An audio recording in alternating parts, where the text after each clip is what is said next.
My parents left for a lake house vacation, with my brother leaving a note saying it's a business opportunity. They had no idea I was marrying into a millionaire family. Years later, they went broke and came, crawling back begging for help from the kid they tried to leave behind. All right, everyone, this is a long one, but stick with me because the ending is absolutely worth it. This happened about 4 years ago, and I'm finally ready to tell the whole story. Some of you might think this is fake because it sounds too perfect, but I'm telling you, this is 100% true. I've got screenshots, documents, and witnesses to back up every single detail. Before I start, let me say that this story involves family betrayal, business success, and the most satisfying revenge I've ever witnessed. If you're looking for a quick read, skip to the bottom for the summary. But seriously, read the whole thing, because the journey is incredible, and the karma is just chef's kiss perfect. First, some background so you understand what kind of family I'm dealing with, and why this whole situation was so devastating.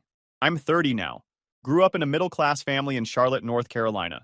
My dad, Robert, works construction and has been doing manual labor his whole life. Mom, Linda, is a real estate agent who thinks she's way more successful and important than she actually is. My younger brother, Kyle, is 26 and basically agrees with whatever mom says to stay in her good graces and avoid conflict. Here's the thing about my mom that you need to understand. She's always been completely obsessed with status and money. Not in a I want to provide for my family way, but in a I need people to think I'm important and successful way. Growing up, she'd constantly brag about her clients who had nice cars or big houses. She'd make these passive-aggressive comments about other families like, well, the Johnsons can afford that fancy vacation because he went to medical school, or I heard she married into money. Must be nice to have that kind of security.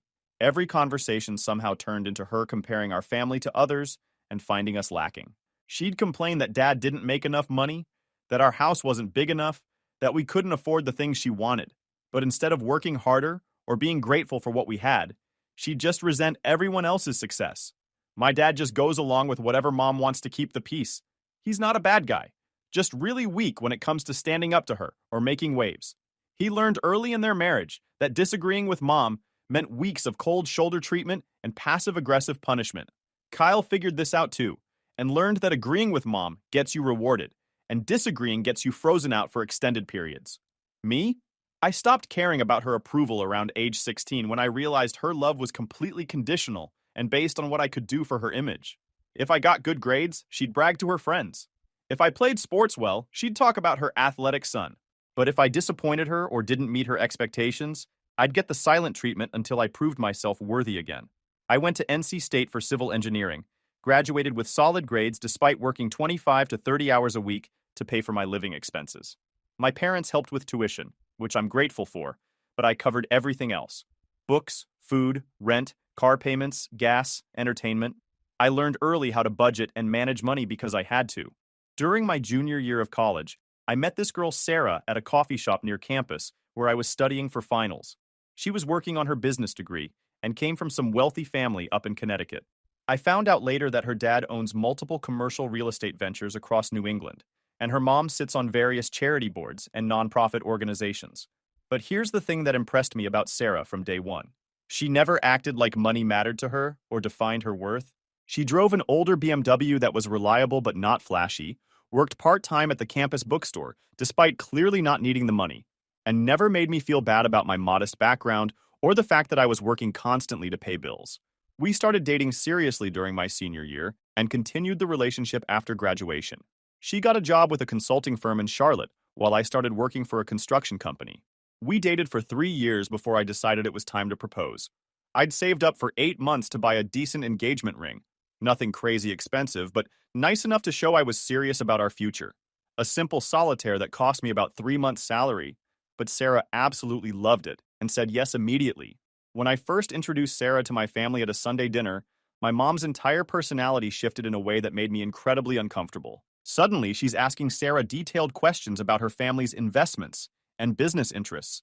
She started talking about how successful our family is, exaggerating Dad's construction work and completely inflating her real estate sales numbers.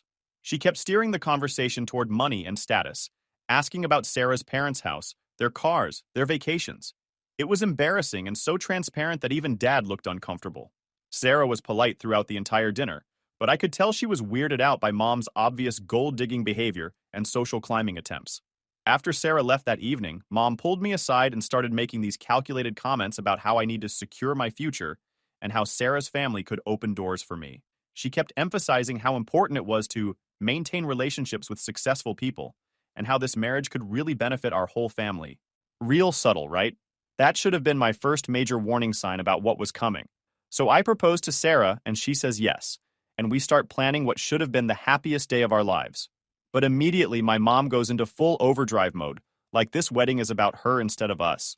She wants to invite everyone she's ever met, distant relatives, her real estate clients, neighbors, people from her high school she hasn't talked to in decades.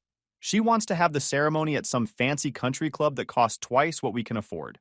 She starts talking constantly about how this is her chance to really impress people and show Charlotte society what the Johnson family is all about. Every conversation about wedding planning turns into Mom's fantasy about showing off.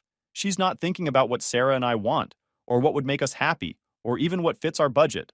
She's thinking about who's going to see her at this wedding and what they're going to think about our family's status. Sarah's family, being actually wealthy and classy, offers to help pay for wedding expenses without making a big deal about it.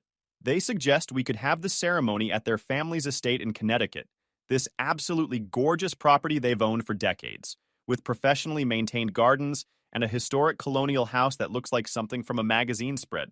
They offer to handle all the major expenses: catering, flowers, photography, music, everything. It would save us probably $35,000 compared to Mom's country club fantasy, and would actually be a much more beautiful and intimate setting. Plus, Sarah's always dreamed of getting married on the property where her grandparents and parents were married. But when we tell my family about the Connecticut plan, Mom absolutely loses her mind in a way I'd never seen before. She starts ranting about how people need to see that our family has arrived, and how having the wedding up north means no one from Charlotte will witness how successful we've become. She literally said she wanted to show off at my wedding, not celebrate my marriage, not welcome Sarah to the family, not create beautiful memories, show off to her social circle. Dad tries to mediate, but Mom steamrolls right over him. Kyle just sits there agreeing with whatever Mom says, because that's what he always does. The whole conversation turns into this ugly argument about whose wedding this really is. Sarah and I decide to compromise, because we're trying to keep peace and not start our marriage with family drama.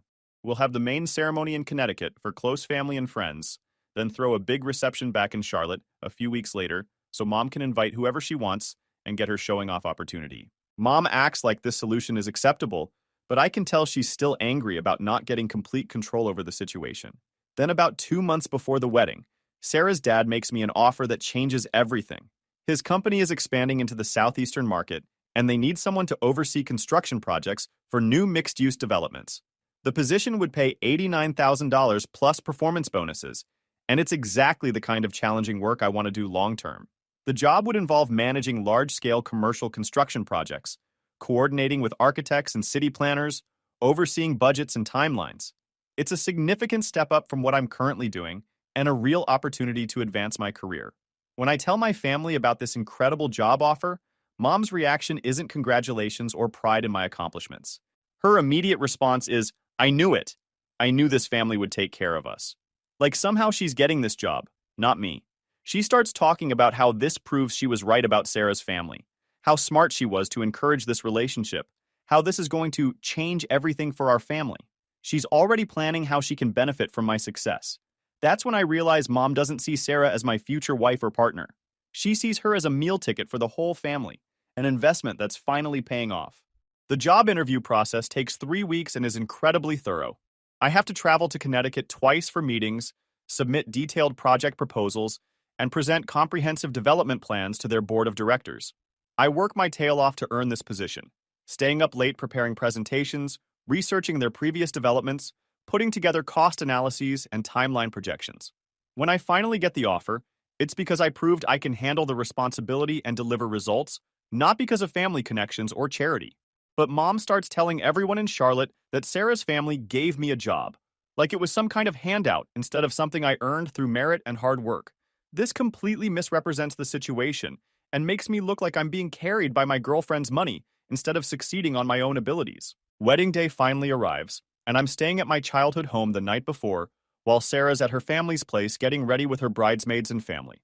My groomsmen, Derek, my college roommate, and 2 guys from work, are supposed to meet at the house around 8 a.m. to start getting ready together.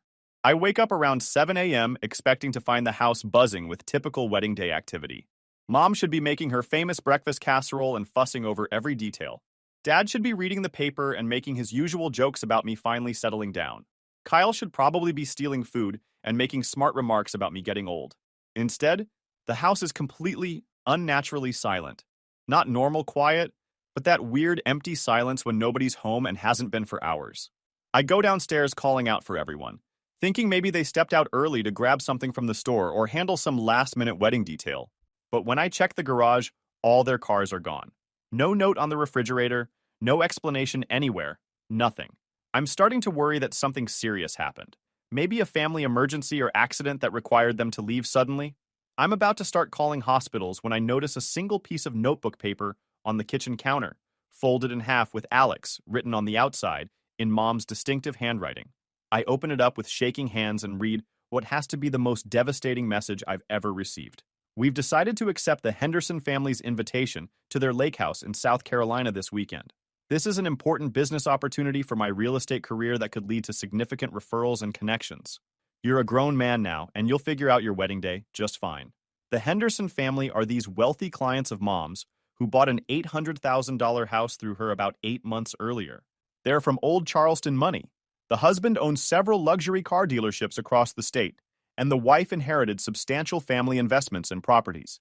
Mom has been desperately trying to cultivate a friendship with them ever since the house sale closed, constantly dropping their names and bragging about their close relationship. She's been trying to transform from their real estate agent into their personal friend and social connection. I'm standing there in my boxers and undershirt, reading this note over and over again, thinking it absolutely has to be some kind of cruel joke. My own parents and brother actually ditched my wedding to go brown-nose some rich clients at their lake house.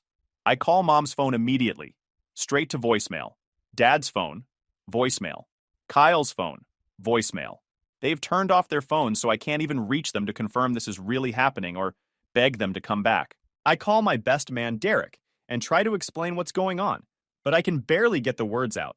He drives over immediately and finds me sitting on the kitchen floor, still holding that piece of paper, trying to process that my family actually abandoned me on my wedding day for a social climbing opportunity. Derek is absolutely furious when he sees the note. He starts pacing around the kitchen, talking about calling the Hendersons directly and telling them exactly what my family did, or posting about it on social media to shame them publicly. But honestly, I'm past anger at this point. I'm just completely hollowed out and done with all of them. I realize this is who they really are, who they've always been. They saw an opportunity to get closer to wealthy people, and they took it without hesitation, even if it meant abandoning their own son on the most important day of his life. Derek helps me get ready, and we make the 3-hour drive to Connecticut in mostly silence. The whole time, I'm dreading having to explain to Sarah's family why my parents and brother aren't there. How do you tell people that your family chose a social climbing opportunity over your wedding? When I arrive and tell Sarah what happened, she's absolutely horrified and starts crying for me. Her parents are shocked and visibly angry on my behalf, but here's the thing about truly classy people. They don't make a scene or create drama when something can't be fixed. They just step up and take care of business. Sarah's dad immediately steps in as a father figure, making sure I have everything I need and that the day stays focused on celebrating our marriage. Her mom takes charge of making sure I'm eating and staying hydrated and emotionally supported.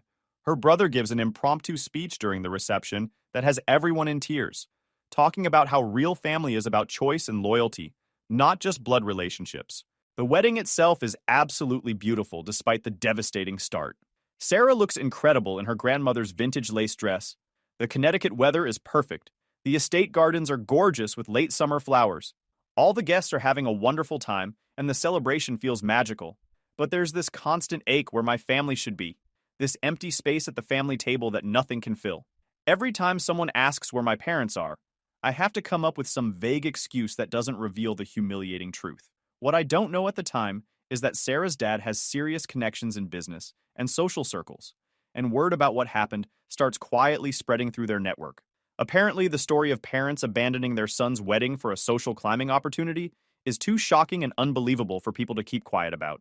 The Monday after the wedding, I'm back at my old job finishing up my final week and trying to transition my projects to other managers. My coworker shows me his phone during lunch break, Apparently, someone in Sarah's extended family posted about the wedding on social media, including a mention of the unbelievable family drama that happened. The post starts getting shared around their social network, then picked up by some lifestyle blogger who specializes in wedding horror stories. Then it hits Twitter and Facebook with hashtags like wedding drama and family betrayal. Within 48 hours, the story is everywhere. Groom's family abandons wedding for wealthy friend's lake house party. Local Charlotte news stations start calling my office, wanting to interview me about wedding family drama and social climbing culture. A few national morning shows reach out through social media. I ignore almost all of it because I don't want to become some viral sensation or embarrass Sarah's family with too much publicity. But the story has legs and keeps spreading across platforms. People are outraged on my behalf and sharing their own stories of family betrayal and wedding disasters. The consensus seems to be that what my family did was unforgivably cruel and selfish. Sarah's dad pulls me aside during this media chaos and says something I'll never forget. Son, you handled this devastating situation with more grace and maturity than most men twice your age would have managed. That tells me everything I need to know about your character and potential for success. I start my new job the following Monday at their development company's regional office and immediately realize I'm really good at this type of work. Not just the construction management part, which I already knew I could handle, but the business development and client relationship side that I'd never really tested before. My first project is overseeing construction of a small mixed-use complex, 30 office units with ground floor retail space. Nothing too complicated, but I bring the entire project in under budget and 2 weeks ahead of schedule while maintaining excellent quality standards and keeping all the subcontractors happy. The second project is much larger, a 120-unit apartment complex with amenities and parking structures. Again, I deliver under budget, ahead of schedule with quality that exceeds expectations. Word starts getting around that the new project manager actually knows what he's doing. 6 months into the job, Sarah's dad starts introducing me to his broader business network. These aren't just wealthy people, they're serious players in commercial real estate development, construction financing, and large-scale project management. I'm meeting guys who own entire city blocks, who develop shopping centers and office parks, who finance major construction projects across multiple states. But here's the important part that I want to emphasize. I'm not just getting introduced as Sarah's husband, or getting opportunities handed to me because of family connections. I'm being introduced as the project manager who delivered the Riverside development 3 weeks early and $200,000 under budget, and the guy who solved that zoning problem everyone else said was impossible. My work and results are speaking for themselves. And these business connections are happening because I've proven I can deliver value, not because anyone feels sorry for me or wants to do charity. A year after the wedding, one of Sarah's dad's longtime business partners approaches me with a really interesting proposition. He's looking to expand his development operations into the Charlotte market and needs someone who understands both the local construction environment and professional development processes. Would I be interested in starting my own company with their financial backing and mentorship? They'd provide the initial capital and ongoing support. I'd provide the local expertise and day-to-day management. We'd split profits based on contribution and performance. The idea is both exciting and terrifying. I'd be leaving a secure, well-paying job to start my own business with all the risks that entails. But Sarah encourages me to take this calculated risk after we spend weeks analyzing the financial projections and market opportunities. You're already doing the hardest part of the work, she points out. This way, you get to build something for yourself and capture the profits instead of just earning a salary. So at age 27, I start Johnson Development Group with $500,000 in backing and a comprehensive business plan. Sarah handles the business operations, accounting, and contract negotiations. Turns out she has an incredible head for numbers and legal details. I handle the construction management, client relationships, and project oversight. The whole time this business growth is happening, my biological family maintains complete radio silence. No congratulations call about the new job. No questions about how I'm doing. No acknowledgement that I exist. Nothing. Our first development project under the new company is a small residential subdivision targeting young professionals and growing families. 28 houses in a desirable area of Charlotte, priced competitively, but with high-quality finishes and energy-efficient features. The project takes 8 months from groundbreaking to final sale, and we make about $380,000 profit after all expenses and contractor payments. Not bad for a startup company's first venture, and it proves we can execute successfully. The second project is significantly bigger. 60 houses plus a small shopping center anchored by a grocery store and family restaurant. This one's more complex because it involves coordinating with multiple municipal departments and managing different types of construction simultaneously. We bring this project in on time and budget with profit of $1.1 million. Suddenly, we're not just surviving as a small business, we're genuinely thriving and building a reputation for excellence. By year two, we're handling multiple projects simultaneously across Charlotte and surrounding areas. I've hired a full construction crew of 8 guys, 2 additional project managers, and a construction superintendent. Sarah's hired an office manager, bookkeeper, and marketing coordinator. We're developing luxury subdivisions, apartment complexes, mixed-use commercial spaces, and even some custom commercial buildings for specific clients. The business grows organically through referrals and reputation rather than expensive advertising. Contractors want to work with us because we pay invoices on time, treat workers fairly, and don't try to cut corners that make their jobs harder. Investors want to work with us because we consistently deliver results and communicate clearly about challenges and opportunities. City planners and municipal officials like working with us because our projects actually improve neighborhoods instead of just maximizing short-term profit. By year 3, Johnson Development Group is handling $45 million worth of projects annually across multiple locations. I'm pulling in about $280,000 per year in salary, plus quarterly profit distributions that vary based on performance. Sarah and I buy a beautiful house in Myers Park, one of Charlotte's most prestigious and historic neighborhoods. We're not flashy or ostentatious about our success. We drive nice but reasonable cars. I have a truck for work sites and a sedan for business meetings. Our house is beautiful and spacious, but not some ridiculous mansion. We travel internationally twice a year and eat at excellent restaurants. But we also donate significantly to local charities and treat our employees really well with above-market wages and good benefits. But word inevitably gets around Charlotte's business community about our success. The local business journal does a comprehensive feature story on young entrepreneurs under 30, and I'm prominently featured on the cover. The article talks about how I started with backing from Connecticut investors and built a multi-million-dollar development company in less than 3 years. The article includes quotes from several clients praising our work quality and professionalism, mentions our charitable donations and community involvement, and describes our growth projections for the next 5 years. It's really positive coverage that positions us as serious players in the local market. That article publication changes absolutely everything with my biological family. 2 days after the magazine hits newsstands, my phone starts ringing with calls I haven't received in over 3 years. First, it's Kyle, calling like we talk every week instead of having zero contact since my wedding day. He's all casual and friendly, asking how I'm doing, saying he misses talking to his big brother, mentioning that he saw the Business Journal article and thinks it's really cool and inspiring what I've accomplished. We chat for about 15 minutes about nothing important before he casually brings up that he's been thinking about getting into construction or real estate development and could use some career advice from someone who's really made it big. I keep the conversation polite, but don't offer any specific help, job opportunities, or detailed business advice. A few days later, Dad calls with the same approach, acting like we have a completely normal relationship, asking about Sarah and how married life is treating me, saying he's proud of how well I'm doing professionally. Then he mentions that construction work is getting physically harder on his aging body, and he's been thinking seriously about retirement, but he's worried about having enough money saved up for medical expenses and daily living costs. Again, I'm friendly but non-committal about any potential assistance. Then Mom calls, and this conversation reveals exactly who she really is. She starts with this completely fake sweet voice, talking about how incredibly proud she is of my business success, how she always knew I had special potential and drive, how she's been bragging about me to all her real estate clients and colleagues. Then she mentions seeing the Business Journal article and says she had no idea I was doing so well financially. You know, she says in that calculating tone I remember so clearly from childhood, I've been thinking we should explore some business opportunities together.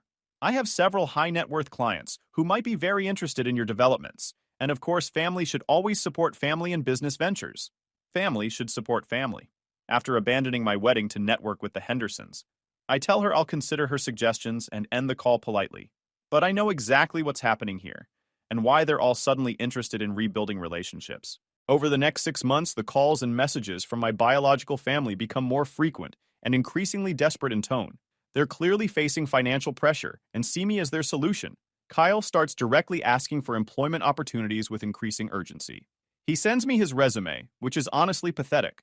A series of part-time retail jobs, one internship he got fired from for attendance issues, and a college degree in communications with mediocre grades and no relevant experience. He keeps talking about how blood is thicker than water and how he's always looked up to his big brother and would work really hard if given the chance. The thing is, Kyle never looked up to me when we were growing up. He was mom's golden child who could do no wrong, while I was the one who got criticized constantly for not meeting expectations. Now that I'm successful, suddenly he remembers we're brothers and wants to benefit from my hard work. Dad becomes much more direct about his financial concerns and retirement anxiety. He starts talking specifically about medical expenses, prescription costs, how Social Security won't cover their current lifestyle. He never directly asks for money, but he'll casually mention specific dollar amounts they need for various things. $15,000 for a new roof before winter, $8,000 for mom's dental work, $25,000 to pay off credit card debt that's been accumulating. The implication is always clear. I have money, they need money, family helps family. Mom gets increasingly bold and persistent in her business propositions. She sends me detailed emails about properties she thinks I should develop, complete with market analysis she's clearly spent time researching. She talks about becoming my Charlotte market consultant and handling local sales and marketing for my residential developments. She even suggests that my company could sponsor her real estate team's marketing efforts, which would give her credibility and referrals while giving me local market presence. Everything she proposes would benefit her more than me, but she frames it as mutual opportunity. When I politely decline these offers, explaining that I'm focused on existing projects and not looking to expand locally right now, Mom's true personality starts showing through the fake sweetness. She calls one evening, clearly frustrated and angry, and says, "I honestly don't understand why you're being so stubborn and selfish about this. After everything we've done for you, raising you, supporting you, helping with college expenses, you can't find a way to help your own family in return? Supporting me? They helped with tuition, which I appreciated, but I worked and took loans for everything else. And they certainly didn't support me on the most important day of my life. We made one mistake," she continues with rising anger. "And you're going to hold it against us forever? That's not the Christian thing to do, and it's not what family means. One mistake." She actually calls abandoning my wedding for social climbing one mistake. I stay completely calm and tell her that everyone's priorities have always been clear, including mine. She hangs up on me, furious that her emotional manipulation isn't working like it used to.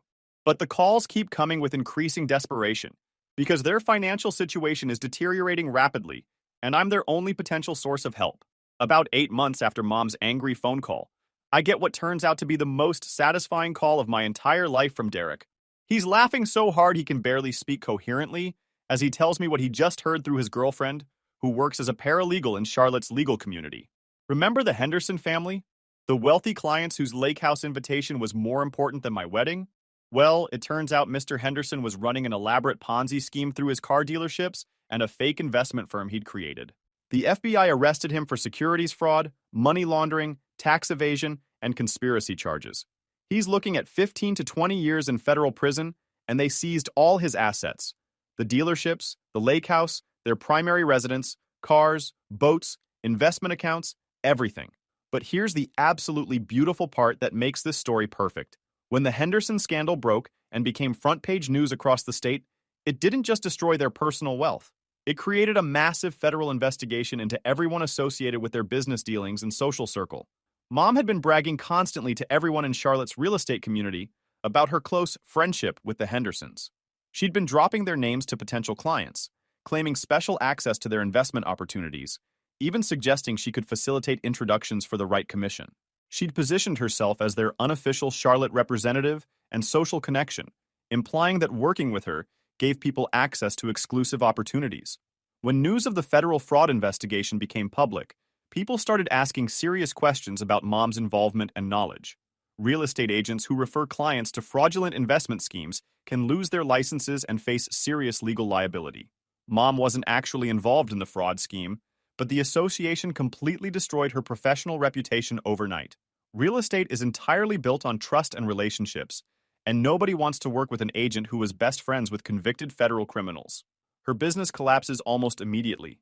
Existing clients fire her and demand refunds of commission payments. New listings dry up completely. Other agents start avoiding her at professional events. The real estate office she works for quietly suggests she might be happier working elsewhere. At exactly the same time, Dad's construction company loses several major contracts due to the economic uncertainty and negative publicity created by the Henderson scandal. Several clients specifically mentioned not wanting to be associated with any local businesses connected to the fraud case. The company is forced to lay off a third of their workforce to stay solvent, and Dad doesn't have enough seniority or specialized skills to avoid the cuts. At age 58, he's unemployed for the first time in decades. Kyle's still unemployed and living in his childhood bedroom at age 26, playing video games and complaining about how unfair the job market is. Within 6 months of the Henderson arrests, my biological family is facing foreclosure on their house. Their savings are completely depleted. Credit cards are maxed out. They're looking at bankruptcy and potential homelessness. That's when I get the call I've been expecting and honestly looking forward to. It's Mom, and for the first time since I've known her, she's crying real tears of desperation instead of manipulative crocodile tears. She tells me the whole story about the Henderson situation, about Dad losing his job, about Kyle being unable to find any employment, about the foreclosure notice and their mounting debts. I know we haven't been perfect parents, she says through genuine tears, but we're family and that has to mean something. You're the only one who can help us now. We'll pay you back every penny. I promise on my mother's grave. We've learned our lesson about what's really important in life. She talks for about 15 minutes, alternately begging and making promises about how they'll be different people, how they'll prioritize family over money from now on, how they've realized their terrible mistakes and want to make amends. When she finally stops talking and sobbing, I take a deep breath and deliver the response I've been mentally preparing for months. Mom, I understand. You're facing a really difficult and scary situation. But here's the thing you need to understand. When I needed my family most on my wedding day, you chose money and social status over me. You abandoned me for people you barely knew because you thought it would benefit you financially. That was different. She starts to interrupt desperately. No, I continue firmly. It wasn't different at all. You saw an opportunity that you thought was more valuable than your own son's wedding, and you took it without hesitation or regret. Now you're seeing me as an opportunity because you need money to solve your problems. But you're only successful because of Sarah's family, she protests frantically. We couldn't have given you those opportunities anyway. It's not fair. And there it is. The complete brutal truth finally comes out after years of pretending. You're absolutely right, I respond calmly. You couldn't have given me these opportunities. But not because you didn't have money, because you never actually cared about my success or happiness. You only cared about what my success could do for you and your image. Sarah's family supported me because they recognized my potential and wanted to help me grow as a person. You're calling me now because you see my bank account and want me to fix your problems. There's complete silence on the other end of the line, except for her crying. Here's exactly what's going to happen. I continue with perfect calm. I'm going to give you precisely what you gave me on my wedding day. Nothing. You made your choice then about what was important to you. I'm making my choice now about what's important to me. But we'll lose everything, she cries desperately. We'll be homeless! We'll have nothing! Yeah, I say matter-of-factly. Sometimes the people who are supposed to support you will let you down when you need them most. I guess you'll have to figure it out on your own, just like I did on my wedding day. I hang up and immediately block all their phone numbers, email addresses, and social media accounts. Derek comes over that evening and we celebrate with expensive steaks and craft sodas, toasting to karma and justice finally being served. Sarah thinks I'm being harsh, but she completely understands why I made this choice. She's seen how their abandonment affected me, and she supports my decision completely. 6 months later, I hear through mutual acquaintances that they lost the house and moved into a small 2-bedroom apartment in a rough part of town. Dad found part-time work with a different construction company, making barely above minimum wage. Mom is working at a big chain real estate office, making a fraction of her previous income. Kyle finally got a job at a call center. Do I feel guilty about not helping them? Not for a single second.